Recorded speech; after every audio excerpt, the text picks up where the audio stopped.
So let's be honest, most of you who are watching this video right now have never heard of Gershman speakers, which is why I'm going to open up this review by giving you a brief summary as to who they are and what they're all about. Then I'm going to go over what you get with the Studio 2 before finally talking about how they actually perform. But first, let's talk about Gershman. So Gershman is a Canadian manufacturer that have been building loudspeakers for the better part of 26 years. Think of them as this quiet boutique brand. They were never a company that was interested in becoming big. They don't throw their advertisements all over the place. Instead, they're content with offering quality products to people who are interested in them. Now, on the manufacturing side, everything they do is designed in Canada. The cabinets are built up there. The assembly process is done up there. And it's important to note that they don't have an assembly line. Everything they do is literally built and assembled by one individual, which means that most of their products are either done in small batches and or they're built per order. And the parts that are not Canadian that they use are tested to make sure that all the parts meet their tolerance standards. Now let's talk about what they're going for when it comes to performance. So when it comes to performance, they want a speaker that has good detail, yet isn't the kind of product that's going to run you out of the room on less than perfect recordings. They want a good, large, natural sounding mid-range, strong bass, but most importantly, they want a product that has good, natural sound. And to help them along with this process, not only do they have access to the NRC, but their main testing room is attached to a recording studio. That's right, meaning that they have access to musicians, a lot of instruments, and what they'll do is they'll record these musicians or these instruments, like say a guitar or Steinway piano, and they'll listen to that recording on their system in the same room that it was recorded in, and this helps inform how they're going to voice their products. And that leads me to the Studio 2. So the Studio 2 is a large bookshelf speaker that represents the entry into their lineup. Now, the cabinet is made of an HDF material, which is slightly better than your run-of-the-mill MDF material that a lot of other speakers in this industry use. And of course, you're looking at a simple two-way design. Up top, we are going to have a 1-inch soft dome tweeter, and beneath that, we are going to have a huge 8-inch woofer. This woofer uses an anodized aluminum cone with a rubber surround, and it's going to be the star of the show. And this is something that they're really proud of because it has a really giant motor structure to it, excellent ventilation, it can dig low, and yet still play at very loud volumes. Now, let's take a look at the back. We have this beautiful curved cabinet with the black lacquer. On the back, you are going to notice this metal plate, a set of 5-way binding posts, with this metal badge that says handcrafted in Canada. So this is what you're going to get with the Studio 2. And now let's talk about how it sounds. So I forgot to mention one important detail. This is a sealed design, meaning that there are no ports. This is good news in the sense that there's going to be no port noise. Typically sealed monitors are a little more flexible in terms of room placement. And Gershman did this because, quite frankly, they feel like it just sounds better. So anyways, having said that, now let's talk about the performance. Yeah, he sets my body in motion. Okay, so when it comes to performance, think of it like this. If you're familiar with Klipsch or JBL or Focal, Kef, Paradigm, or B&W, then you know that most of those brands have at least one thing in common, which is the fact that their treble tends to be a little bit accentuated. It's a lively presentation. In some cases, the upper mid-range is going to be a little bit thin. Well, with the Studio 2s, what you're getting is a presentation that's on the opposite end of that spectrum. The Studio 2 is more laid back, it's more warm sounding. The bass is going to be a little bit stronger than what you're used to. And overall, this is a product that's designed to sound natural and designed to allow you to listen to just about any kind of music without fatigue for many hours on end. In fact, when I got these in for review, I spoke to 5 people about them, and every single person had the same word to use. I kid you not, every single one of them used the word alluring, to include a very famous audio engineer by the first name of Andrew. They may be technically imperfect, but God, they just make you want to sit down and listen to music for hours and hours on end. And that's really what they're all about. So let's go into specifics here, starting with how they project sound into the room. So these speakers aren't going to be like Klipsch. They don't project in a very forward way. They're not going to make it sound like the performers are only inches from your nose. Instead, the sound is going to be limited to the physical plane of the speakers. This is something that has a lot of air and a lot of depth to the sound. Now, when it comes to the individual elements of the presentation, starting off with the treble may be the most difficult thing for me to talk about because it really depends on setup. In fact, let me go over setup because it's so important. I use 28-inch stands that work for most bookshelf speakers that come in my room.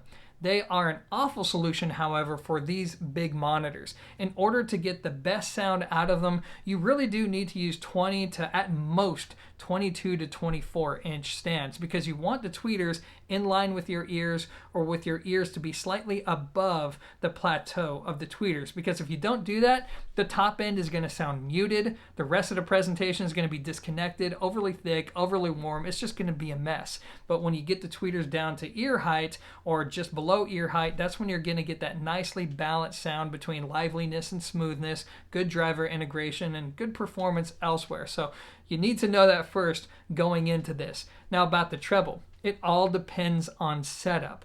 It's not really sensitive to equipment so much as it is positioning, to getting them at the right height and then experimenting around with toe-in to see what you like.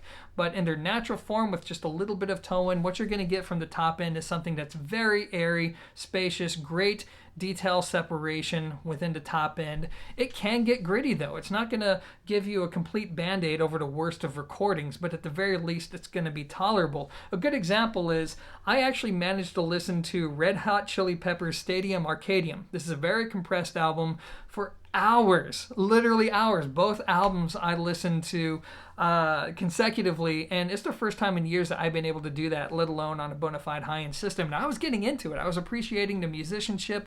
The guitars had this natural grit to the sound. There was great extension, and I was just having a great time.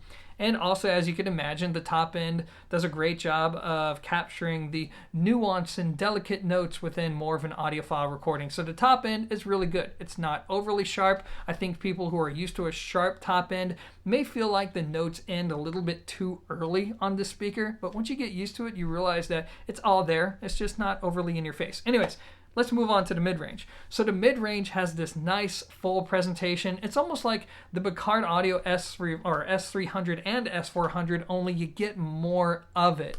You're going to get a little bit more nuance. You're going to get even a stronger presentation, more sense of scale, more body, and it really does sound like, in a lot of respects, a proper floor standing speaker in this regard.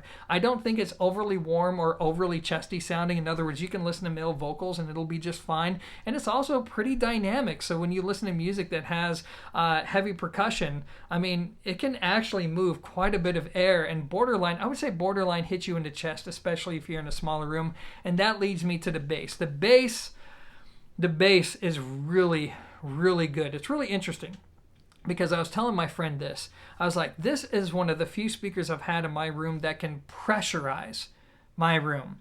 The Tecton Design double impacts, for example, can't do that. Don't get me wrong, the double impacts will actually dig even lower than these, and the bass on the double impact is actually a little bit quicker than this, but it doesn't hit like that. Even the Klipsch Fortes in my room, with all those big drivers, it can't pressurize the room like these can.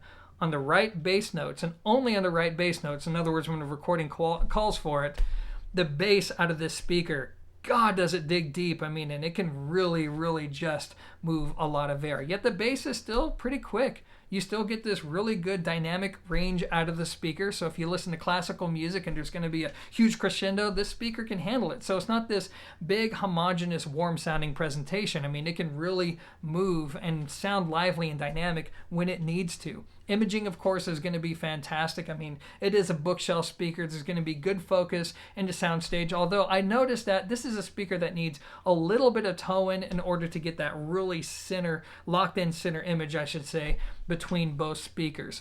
What am I missing? Power handling is good. These speakers do require quite a bit of power to get going. Or should I say something that has a really high quality power supply or a good damping factor. In fact, that leads me to equipment matching, and this is going to be a whole new section for me. So yeah, let's talk about that.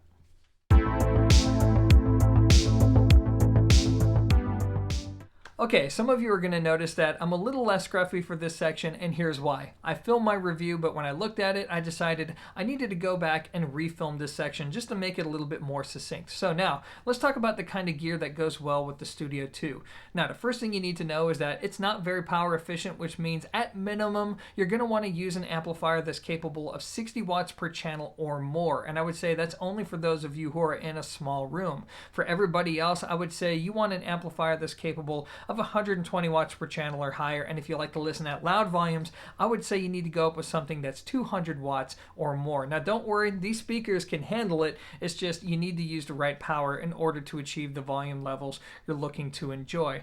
Now let's talk about the type of equipment that goes well with these speakers. First, I need to emphasize that they pair best with quality components. All right, I know a lot of people out there like to spend the majority of their money on the loudspeakers, and that's fine, but with them, I would say you need to have really good components that are valued at around $2,000 or above in order to get the best of both worlds, to enjoy the high quality sound that these speakers are capable of, while at the same time enjoying their more musical side. Now don't get me wrong, you can still get away with budget components like the Muzishare X7 that I reviewed. In ultra linear mode, it does a great job of not only powering these speakers, but they sound great with that unit. And if you're on a really tight budget, the only product that I've come across so far that seems to pair up well with it is this little guy that I have in for review, a little Class D amplifier, something that's capable of really controlling these woofers. Otherwise, if you have, like, say, a $1,000 integrated like the Marantz PM8006 or the IOTAVX gear, it's really not good enough to showcase what these speakers are capable of doing. So you really will need to use high quality components with the Studio 2s in order to best enjoy the presentation. And lastly, let's talk about the tone of the gear that you should pair up to them. By and large, I would say the safest match is equipment that's either voiced to have a very neutral and flat response and or something that's on the cool side of neutral. However, that's not an absolute rule. A really good match with these speakers is the Denafrips Hestia and Hyperion preamp and amp combination. For the money, it makes for a great combination, and it really does allow you to take advantage of what these speakers have to offer. Anyways, guys, that's going to be it for equipment matching. Now let's talk about the caveats.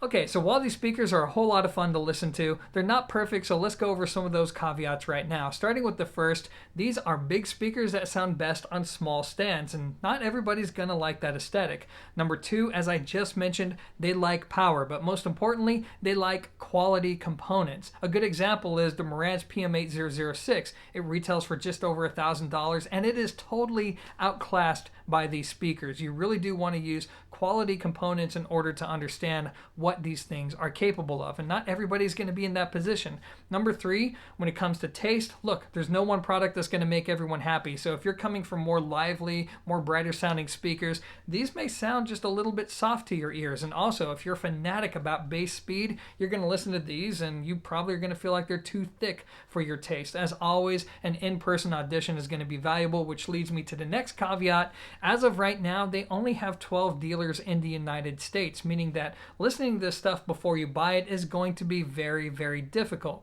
Now, Gershman told me to tell you guys that, hey, if you're interested, reach out to them. They can point you to a local dealer, and most of their dealers offer a trial period, so you can at least try it out for yourself to see if it's a good match before you commit to the money. And lastly, let's talk about the money. They retail for $3,700 a pair.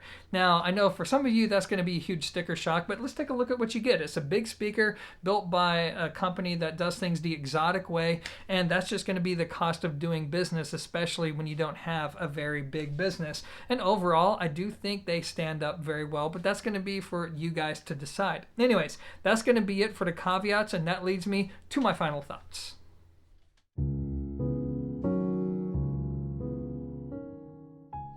So I'm going to wrap up this review in an unusual way by bringing up another company's product. You see, every once in a while, I receive emails from people saying, hey, look, I love the Bacard Audio S400s and I'm looking to upgrade, only I want the same sound, I just want more of it. I just want something that's better. And up until this point, the only speakers that I've had to recommend all cost $5,000 or above. But I think the Studio 2 may be that perfect solution for you, because what you're getting is the same general sound. Something that's warm, something that has that muscular presentation to it, really strong bass, something that hits hard, that can really pressurize a room, top end that rides that balance between being airy and spacious, something that's forgiving yet still detailed, and really good dense sounding mid-range. If that's you, then there's a good chance that you may love these speakers. For everybody else, this is definitely going to be a niche solution. Not everybody is going to enjoy it, but if you're like me, if you're somebody who's tired of high-end speakers that rip your ears off to where you feel like you can't even listen to some of the music in your collection without the hi-fi actually being the barrier to enjoying it, and you like something that has that kind of thicker, warmer tone, then there's a good chance that you're going to enjoy these speakers. So they're definitely worth an audition, and that's going to be my take on the Studio 2. So guys, if you made it this far, thanks for watching, and until next time, peace.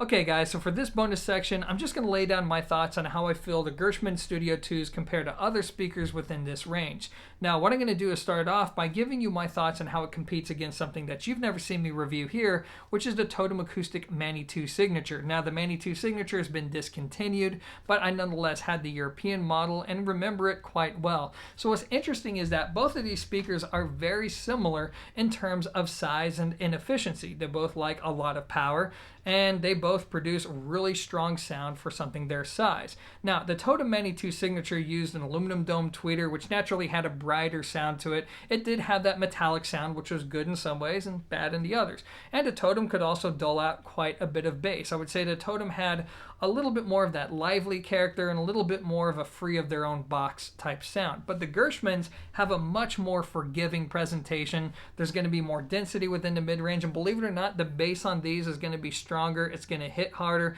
It's going to pressurize a room in a way that the Mani 2s never could. And the Mani 2s at the end of their product cycle were nearly $6,000 a pair. These at $3,700 a pair, also made in Canada, actually makes them a really, really good deal by comparison, especially the fact that these can play very loud without dynamic compression, whereas the Mani 2s would quickly enter compression. Now, let's talk about how it competes against other more in-production speakers, like the Klipsch Forte 3. So the Klipsch Forte 3, of course, is a much bigger speaker. It only retails for $300 more, and the Klipsch Forte 3 is going to be a much more lively sounding product. I mean, if you want that I'm there at a live musical event sound, then yeah, the Forte 3 is going to have it over these all day long. But the problem with the Forte 3s is they can become fatiguing. Not everybody's going to like that forward, lively presentation that they have. And also, I feel like this speaker has a slightly more natural tone, especially within the mid-range and the upper bass. And there's going to be a depth to the sound of these speakers that the Fortes don't have. The imaging on these is just, it feels like not only is it just a little bit wider, but there's going to be more depth and layering to the sound. So it always, or as always, it depends on what you want. If it were my money, I would actually go for these. Now, the big competitor to me is going to be the Tecton Design Double Impact. The Double Impact is just tough to compete against because it's so well done. So the Double Impact, I think objectively speaking, is the superior speaker for less money. You get more of it, you get a more open sounding mid-range, you get top end that's not quite as refined as this, not quite as tonally correct as this, but even more forgiving, especially on the SE version. The bass is going to be quicker, it's going to dig even lower, but it's not going to have that pressurizing effect of these little speakers. So it all depends on what you want. But anyways, guys, that's just going to be my take and my thoughts on how the Studio 2s compare to a number of products I've had in the house. Not sure if you found it useful, but a lot of you like this part of my reviews or the bonus section, so hopefully you found it entertaining at the very least. Anyways, guys, I am done talking about these speakers. It's time to go drink some coffee and to get started with my day. Anyways, guys, as always, thanks for watching, and until next time, peace.